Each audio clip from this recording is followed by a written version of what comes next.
नागपुर गांव में ईभा नाम की एक लड़की अपनी मम्मी पापा के साथ रहती थी। उसकी माँ फाहिमा बहुत ही सीधी सादी औरत थी। उसकी पापा राकिब शहर में जॉब करता था। एक दिन उसकी पापा शहर में ही एक लड़की से शादी कर ली। उस औरत की नाम थी इप्ती। इप्ती का पहले से ही एक लड़की थी। राकिब इप्ती और उसकी लड़की आभा को लेके घर आया। फाहिमा, मैंने इप्ती से शादी किया है। आज से वो भी हमारे साथ रहेगा। क्या मेरे रहते हुए तुमने एक और शादी कर ली? हाँ, शादी किया मैंने। तुम्हारा हालत कभी देखी हो? गांव की एक गंवार औरत अभी इसी वक्त अपना सारा सामान बांध के चली जाओ यहाँ से। अरे ये क्या कह रहे हो? उसको घर से क्यों निकाल रही हो? उस बेचारी का एक छोटा सा बच्चा भी है। एक काम करो, उन लोगों को यहीं पर रहने दो। मुझे इन लोगों से कोई परेशानी नहीं होगी। हम दोनों मिलजुल के दो बहनों की तरह रहेंगे। देखा तुमने, कितना अच्छा विचार है उसका। तुम्हें अभी से अपना बहन मान रही है। अगर तुम इसके साथ अच्छे से रह सकती हो तो रहो, नहीं तो निकल जाओ यहाँ से, क्योंकि तुम मुझको बहुत ही बेकार लगती हो। कुछ दिन बाद राकिब शहर जाते हैं। तब दोनों माँ बेटी फाहिमा और ईभा के पास आ जाते हैं। तुम दोनों कुछ काम भी करोगे या फिर सारे दिन सोने का इरादा है? जाओ, चुपचाप से घर की सारी काम खत्म कर लो। मैं मेरा काम टाइम से ही खत्म करूंगी, तुम्हारी चिंता का कोई बात नहीं। क्या कहा? फिर से बोल जरा, कान खोल के सुन ले। मैं जैसे कह रही हूँ वैसे ही रहना पड़ेगा तुझे। मुझे 1 मिनट भी नहीं लगेगा तुझे इस घर से निकलने के लिए। इप्ती की डर से फाहिमा और ईभा घर का सारा काम करना चालू किया। उधर इप्ती और आभा दोनों से घर का सारा काम करवाते हैं और फिर उनको मारते भी है। तुम लोगों का हाथ में मेहंदी लगी हुई है क्या? जल्दी से हाथ चलाओ, जल्दी से काम खत्म करो सब।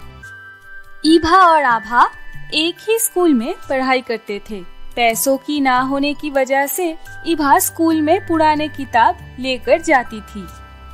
ईभा, तुम्हारे पास पुराने किताब क्यों हैं? मैम, मेरे पापा जब शहर से घर आएंगे तब नया किताबें खरीद लूंगा। अब मेरे पास पैसे नहीं है मैम। अच्छा, आभा तो तुम्हारी बड़ी बहन है, लेकिन उसकी पास तो सब नया किताब है, फिर तुम्हारे पास क्यों नहीं है? मैम, वो झूठ बोल रही है। मेरी माँ उसको किताबें खरीदने के लिए बहुत सारा पैसा दिए थे, लेकिन ये सब कुछ फिजूल के खर्चों में खत्म कर दिया। मैंने जब उसको किताबें खरीदने के लिए बोली तो वो मुझे ही मारने लग गई। ईभा, मैं तुमको 3 दिन का समय दे रही हूँ। इसके बाद अगर तुम्हारे पास नया किताबें नहीं होगी तो मैं तुम्हें मेरे क्लास में आने नहीं दूंगी। ये कह के टीचर वहाँ से चली जाती है और सारे बच्चे एक साथ मिलकर जोर जोर से हंसने लगे और ईभा के तरफ किताबें फेंकने लगे। अरे सब लोग सुनो, आ जाओ, ये बेचारी एक भिक्षु है। तुम लोग सब उसको 1-1 रुपया दे दो, जिससे वो अपनी किताब खरीद पाए। ईभा, तुम एक काम करो, कल से हमारे घर पे काम करने आ जाना। काम करोगे तो मैं तुम्हें पैसे दे दूंगी। हा हा हा हा। सब बच्चे ईभा का मजाक उड़ाने लगी, जिससे रोते रोते ईभा वहाँ से चली गई। मम्मी, मुझको कुछ किताबें खरीदनी होगी, मुझे कुछ पैसे दे दो। लेकिन बेटी, मेरे पास तो 1 रुपया भी नहीं है। अच्छा, मैं देखती हूँ, तेरी नई मम्मी के पास से ले आती हूँ। इसके बाद दोनों माँ बेटी इप्ती के पास आ गए। इप्ती, ईभा की किताबें खरीदने के लिए कुछ पैसे चाहिए, तुम्हारे पास है तो कुछ मदद कर दो। मेरे पास क्या पैसे का पेड़ है? जब चाहोगी पैसे आ जाते हैं। कोई पैसा नहीं है मेरे पास, भाग यहाँ से। तभी वहाँ पर आभा आ जाती है। मम्मी, कल मेरा फ्रेंड का जन्मदिन है, मुझे एक अच्छा सा ड्रेस खरीद के दो ना, और सुंदर सा जूते भी खरीद लाना। मेरे सोने की चिड़िया, मैं तुमको सब कुछ दूंगी। देखना, कल पार्टी में तुम ही सबसे सुंदर दिखोगी। इप्ती, मेरे बेटी के लिए किताबें खरीदने तक की पैसे नहीं है तुम्हारे पास, और अपने बेटी के लिए इतना पैसा खर्च कर रही हो। इप्ती फाहिमा को एक थप्पड़ लगा देती है।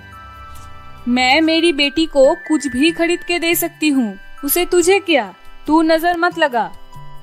इप्ती आंटी, अगर माँ पर फिर से हाथ उठाया तो अच्छा नहीं होगा। इप्ती फाहिमा को फिर से एक थप्पड़ मार देती है। ले, फिर से तेरी मम्मी को मारा मैंने, क्या करेगी तू? इससे इभा को बहुत ज्यादा गुस्सा आ गया और गुस्से में वह इप्ती को एक झटके से नीचे फेंक देती है। इससे आभा और उसकी मम्मी क्रोध में आग बबूला हो जाती है और दोनों मिलके इभा को बहुत ज्यादा पीटने लगे। तू मेरे पे हाथ उठाई, तुझे मैं नहीं छोड़ूंगी। मैं हाथ जोड़ के माफी मांग रही हूँ, मेरी बेटी को और मत मारो। वो एक छोटी सी लड़की है, उसको समझ में नहीं आती है कुछ भी। अच्छे से सुन ले तू, इस घर में अब तू नहीं रह सकती, अभी के अभी निकल जा इस घर से। मुझे माफ कर दो, वो अभी भी छोटी सी बच्ची है। माँ, उनको एक शर्त पर माफ किया जा सकता है। उसको बोलो मेरे लिए जंगल से ताजे ताजे और सुंदर सुंदर फूल लेके आए। कल उन फूलों को मैं अपने बालों में लगाऊंगी। सुन लिया, जा उठ, जंगल से मेरी बेटी के लिए फूल लेके आ, नहीं तो तुम दोनों माँ बेटी को घर से निकाल दूंगी। रोते रोते इभा जंगल में चला जाता है। वहाँ पर जाके पत्ते झड़ने की वजह से सूखी हुई एक पेड़ को रोता देखती है। तुम क्यों रो रही हो? मुझे बहुत प्यास लगी है, लेकिन कोई मुझे पानी नहीं देते, इसीलिए मैं दिन प्रतिदिन सूखता ही जा रहा हूँ। बेटी, मुझे थोड़ा सा पानी दे दो। फिक्र मत करो, मैं हर रोज यहाँ पे आके तुम्हें पानी दूंगी। अगले दिन से इभा हर रोज पेड़ को पानी देना चालू किया और कुछ दिनों के बाद पेड़ फिर से हरे हो गया। वह फिर से जी उठा। बेटी, तुम बहुत अच्छी हो, तुमने मेरा जान बचाया है, लेकिन तुम हमेशा इतना खोए खोए क्यों रहती हो? इभा पेड़ को सब कुछ बता देती है। तुमने मेरा बहुत मदद किया, इसीलिए मैं भी तुम्हारी मदद करना चाहता हूँ। पेड़ उसकी शक्ति से एक जादुई स्वर्ण की लहंगा ले आती है।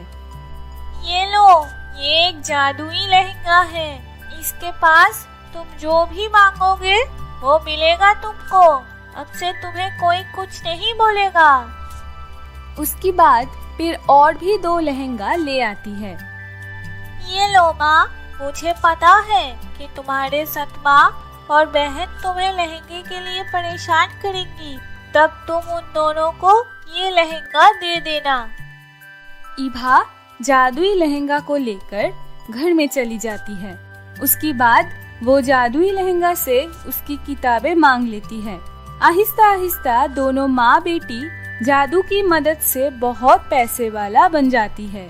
उन लोगों को अब काम नहीं करना पड़ता है, जादुई लहंगा उनका हर काम कर देता था। इभा स्कूल में जाने के लिए जादुई लहंगा से एक स्कूटी मांग लेती है। वह उस स्कूटी से स्कूल जाती है।